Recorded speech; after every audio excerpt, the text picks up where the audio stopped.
Exorcist just came out. How am I not the main lead? I'm the only guy in the show. Look, man, I need to get a weight off my chest. Something is in the right of me. Theater kids piss me off. And first, let me just say, I am allowed to say this. I love musicals, okay? And I love theater. And I've always been a performer at heart, and just listen to the way I speak. I speak like a theater kid. But the truth is, when I was a kid, I wasn't a theater kid. I did sports because I was like a normal human being. I've actually worked with a lot of theater kids and theater adults because I worked in a musical production before. And I had to herd like 20 or so theater kids and make sure they didn't mess around. And I've interacted with a ton of theater kids, and I have a lot of theater kid friends. So I can say this with confidence.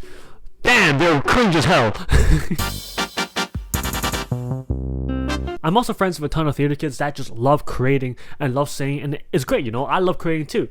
Shout out, you know, carry on creating. But for every 5 normal theater kids, there is always one very annoying, very stupid, very loud, very obnoxious. I'm trying to think of more adjectives. Very annoying. I said that before.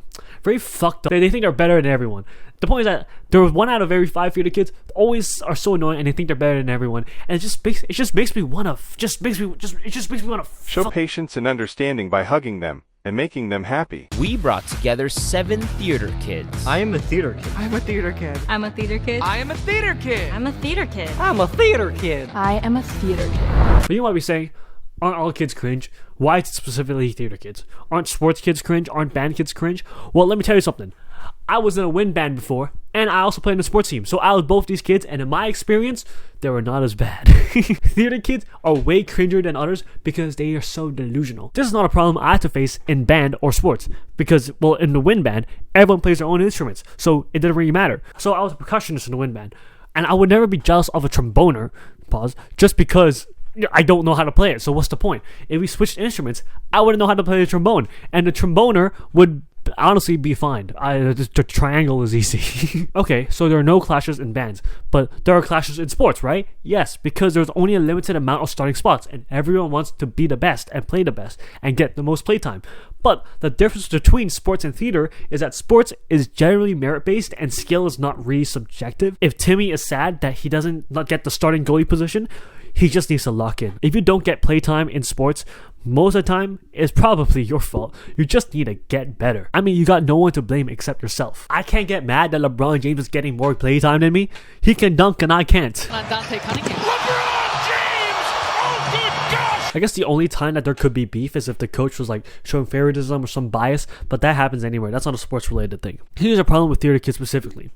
Everyone wants a leading role, but the truth is only one person can get it. So, when one annoying kid gets tree number 4 instead of Dorothy, then they're gonna start crashing out. The problem is, there's no objective or definitive way to prove that they're not as good at singing, or not as good at acting, or not as good at dancing.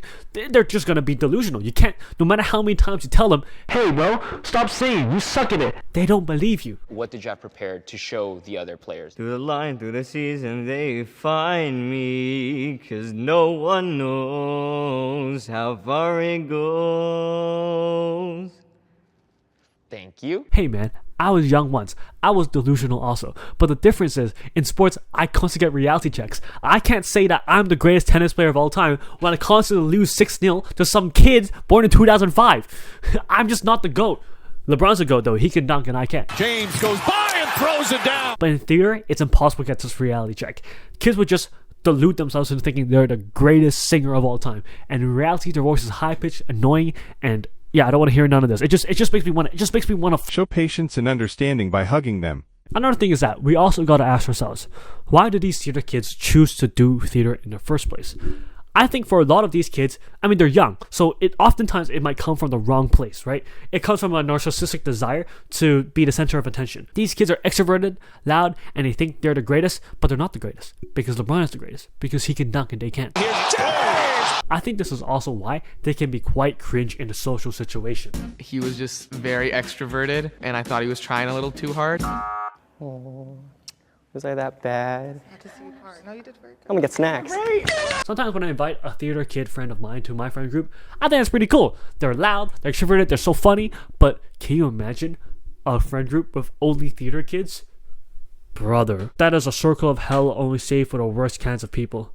which I guess is also theater kids, so it works out. Where you get in that friend group is a bunch of people trying to one-up each other, trying to be the main character, trying to be the funniest person, and it's insufferable. What's your least favorite thing about being in theater? A lot of people tend to be cocky. Oh, the drama in drama. Honestly, if you know me in real life and you are a theater kid, this is not directed against you, by the way. Look, I'm saying 90% of you guys are cool as hell. Adults and parents always think that a loud child is a better child because that means they have something to say and that means they must be really smart. I guess in a theater production scene, that might work also. I mean, the most extroverted child or the loudest child might probably get the main character role because we know you can yap. It doesn't work like that in reality though.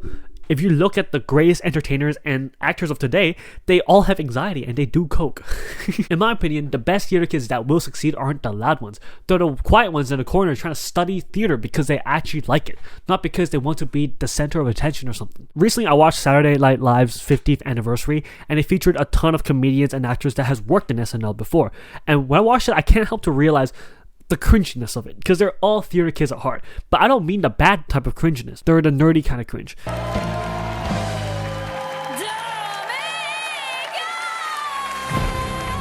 Help me! Help me! I think it's because they know that being theater kids, they are by default cringe already, so they must well embrace it. I mean, you guys like pretending. That is weird as hell. Think about me also, right? It's like, I need to accept that talking to a camera is weird as hell. No one's listening to me right now, right? So it's always going to be a little weird and you've got to embrace it. Successful actors accept that they will always look like nerds or weirdos, so they will drop their ego so they can have the strength to make us laugh. Or in the case of SNL, say the N-word. White trash! Jungle bunny! Hunky! Spade! Hunky! Negativity can be like an addiction. But because of how much we idolize celebrities, theater kids wrongly believe that being an actor or comedian is like the coolest job ever. But the truth is that these guys are massive dweebs in school and massive dweebs in real life. They don't realize is that Emma Stone had to work a dog biscuit bakery because she didn't get any of her auditions. I read somewhere that you being a YouTuber is like a kid's number one job. And I think that's because they look at the glory and they look at the numbers. It's like, oh, it's so cool to have 1 million people look at me at once. Yeah, that is cool. But most of the time, being a YouTuber is just sitting at home and playing Clash Royale for 6 hours on Valentine's Day. I don't really hate theater kids. I had a lot of good work experience working in a musical production. It's one of the most valuable parts of my life.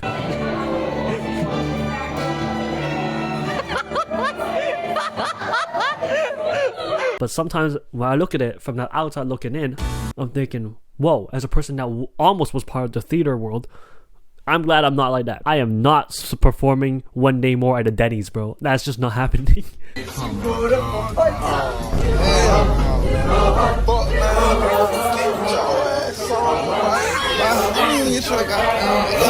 I'm gonna sing a song, and it's by Bo Burnham, and it's called Art is Dead. Bo Burnham describes this song as, it's not funny at all, but it helps him sleep at night. Why would you text me right now on Discord at this time period when I am filming a video? Do you know the valuable time you have wasted me by pinging me on Discord and asking me to hop on call just to play 5v5 Summer's Rift with you while I'm filming a video? Do you know the strain it has on my interpersonal and intrapersonal relationships? Do you know how much time League of Legends wastes in my day? Do you know? Well, I completely lost my train of thought. Holy moly, that Discord ping ruined me. Oh man. The song is called Art is Dead by Bo Burnham, and it describes it as a song that isn't really funny at all, but it helps him sleep at night. And the reason is because he describes exactly what I'm saying. This song isn't funny at all, but it helps me sleep at night. Theater kids and kids that like to perform stage, including me, they are narcissistic. We're narcissistic, we're deluded, and we shouldn't celebrate that, really. We are all dysfunctional. We want to be seen so bad. So, yeah. Let's sing the song, baby. Art is dead. Art is dead. Art is dead. Art is dead. Entertainers like to seem complicated, but we're not complicated. I can explain it pretty easily. Have you ever been to a birthday party for children and one of the children won't start screaming cause he's just a little attention attractor? When he grows up to be a comic actor, he'll be rewarded for never maturing, for never understanding or learning that every day can't be about them. There's other people, you selfish asshole. I must be psychotic, I must be demented to think that I'm worthy of all this attention, of all of this money you worked really hard for. I slept in late while you worked at the drugstore. My drug's attention, I am an addict, but I get paid to indulge in my habits. All an illusion, I'm wearing makeup, I'm wearing makeup, makeup, makeup, makeup. Art is dead, so people think you're funny. How you get those people's money? I said that art is dead. Villain though wild card and rolls in his grave, his grave, his grave.